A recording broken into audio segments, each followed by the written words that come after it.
Continuando, certo? Então, quando elas não dissolvem na água, são praticamente insolúveis. Agora, a gente vai falar sobre a nomenclatura das bases, tá certo? A nomenclatura das bases é o nome das bases, como esse nome é formado. Então, é assim, se você tem uma base que é formada por um elemento e uma hidroxila, que aquele elemento só forma uma única base, o nome fica hidróxido de mais o nome do elemento. Olhem, por exemplo, aqui o hidróxido de sódio. O sódio, ele só forma uma base, então é hidróxido de sódio.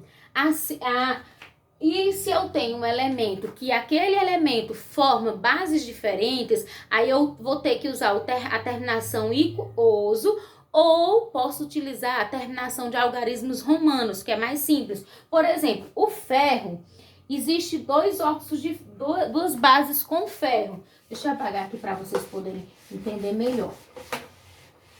Existem duas bases com ferro, que é essa daqui, ó, FOH2 e o FOH3. Ou seja, então, ó, essa daqui, quando a base quando o elemento se liga à hidroxila e forma só uma base só, então o nome é só hidróxido de mais o nome do elemento químico, do primeiro elemento químico, que na verdade é o cátion. Então aqui fica hidróxido de sódio. Aí, por exemplo, o potássio, que é aqui, ó. Aí fica hidróxido de potássio. Agora, quando o elemento se liga à hidroxila e pode formar duas bases diferentes, aí fica assim, ó. Nesse caso aqui, eu digo que esse aqui é o hidróxido de ferro 2 e esse de baixo é o hidróxido de ferro 3, usando esse númerozinho aqui, certo? Então, aqui é hidróxido de ferro 2 e aqui é hidróxido de ferro 3, tá certo? E as bases comuns no cotidiano. Então, como eu disse para vocês, as bases são comuns no nosso dia a dia, mesmo a gente às vezes não sabendo. Por exemplo, a primeira base comum do nosso dia a dia é o hidróxido de cálcio, que é esse aqui, ó, CaOH2, certo? Que é conhecida como cal hidratada, certo? Que essa cal hidratada, cal extinta ou cal apagada, ela é utilizada para fazer argamassa. Ela é muito utilizada pelos pedreiros na construção civil, certo? E também, ela pode ser utilizada para fazer a correção de solos em lugares que o solo fica muito ácido e não tá dando para agricultura, então eles passam uma camada de cal viva para fazer uma correção da acidez desse solo para que se possa utilizar. Então ela também é utilizada na agricultura. A amônia é uma particularidade interessante, ó, pessoal, preste atenção nesse detalhe.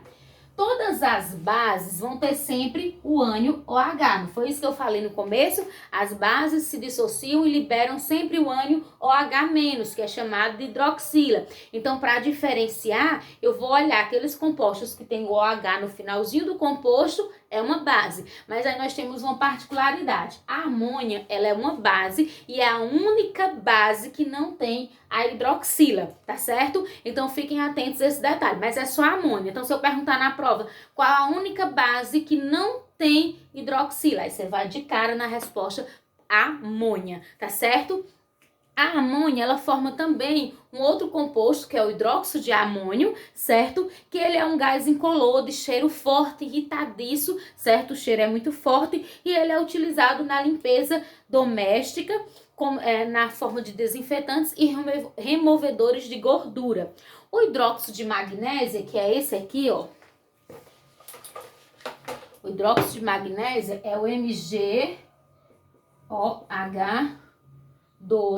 certo? O hidróxido de magnésia, ele é conhecido popularmente como leite de magnésia e ele tem duas funções. Ele pode ser utilizado como laxante para desprender o intestino, né, para quem está com o intestino preso, é um excelente laxante, e ele é utilizado também como para reduzir a acidez estomacais, para pessoas que têm problemas de estômago com acidez excessiva. Então, quando esse hidróxido de magnésio reage com ácido clorídrico, ele faz uma reação de neutralização, que eu vou já falar, e reduz essa acidez estomacal, tá certo? E o hidróxido de alumínio, que é esse aqui, ó, AlOH3, o hidróxido de alumínio também é utilizado em medicamentos como antiácidos para reduzir a acidez estomacal, tá certo?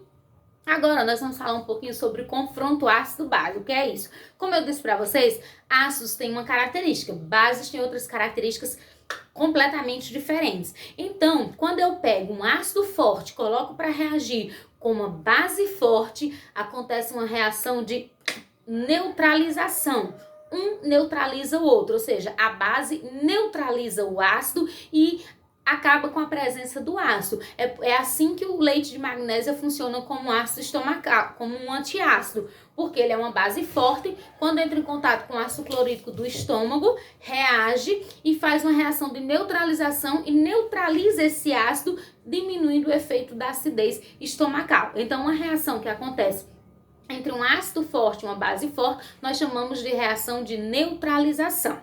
Agora, nós vamos falar sobre os indicadores de pH, indicadores de acidez, de basicidade e sobre o pH. O que seja pH? pH é potencial hidrogeniônico. O pH, ele mede a capacidade que uma substância tem de liberar íons H+.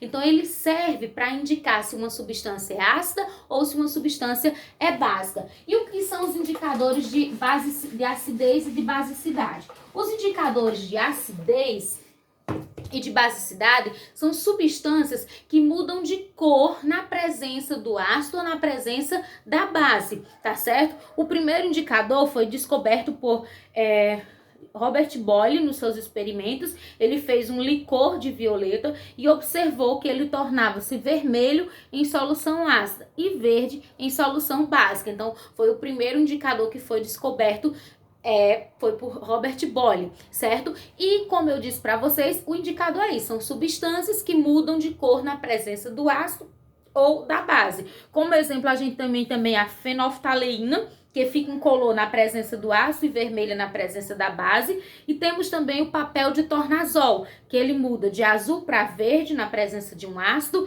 e de azul de vermelho para azul na presença de uma base. O pH, ele tem esses valores aqui, ó. Lembrando que é pH. pH é potencial hidrogeniônico, então ele mede a capacidade que uma substância tem de liberar íons H+. E a partir disso eu posso dizer se a substância é ácida ou básica. Então, ó, aqui eu vou marcar o meio, que é 7. A substância que tem um pH de 7, ela é uma substância neutra, ou seja, ela nem é ácida, nem é básica. As substâncias que têm um pH aqui de 0 até 7, elas são ácidas, ok? E as substâncias que têm um pH, aqui vai até 14, viu? São básicas, tá certo? Então, substâncias que têm um pH de 0 até menos de 7, 6, 6,8, são substâncias ácidas. Substâncias que têm um pH acima de 7 até 14 são consideradas substâncias básicas. E aquelas que têm um pH de 7 são consideradas substâncias neutras, tá certo? Pessoal, a gente encerra agora a nossa atividade, a explicação, na verdade, da aula. A atividade eu vou colocar no aplicativo para vocês, tá bom? As questões. E eu gostaria de esclarecer uma coisa para vocês. Física, a gente tá um pouco adiantado. Já terminamos até o capítulo que eu queria para essa prova. Então, nessas semanas, nessas duas próximas semanas, no caso 25 e 2 de outubro, a gente vai ter aula de Química no lugar de Física, tá certo? Então, vocês já ficam sabendo, quando vocês virem lá a aula de Química no lugar da de Física, é por isso, pra gente adiantar o conteúdo de Química, já que Física a gente tá um pouco adiantado, tá certo? Então, 25 e 2 a gente vai ter aula de Química em vez de Física. E depois a gente volta ao normal com Química e Física. Tá bom, pessoal? Façam a atividade, mandem pelo aplicativo ou pelo Zap. Qualquer dúvida eu tô disponível de 1 até às 5. E qualquer coisa é só chamar, viu, pessoal? Tchau e um abraço.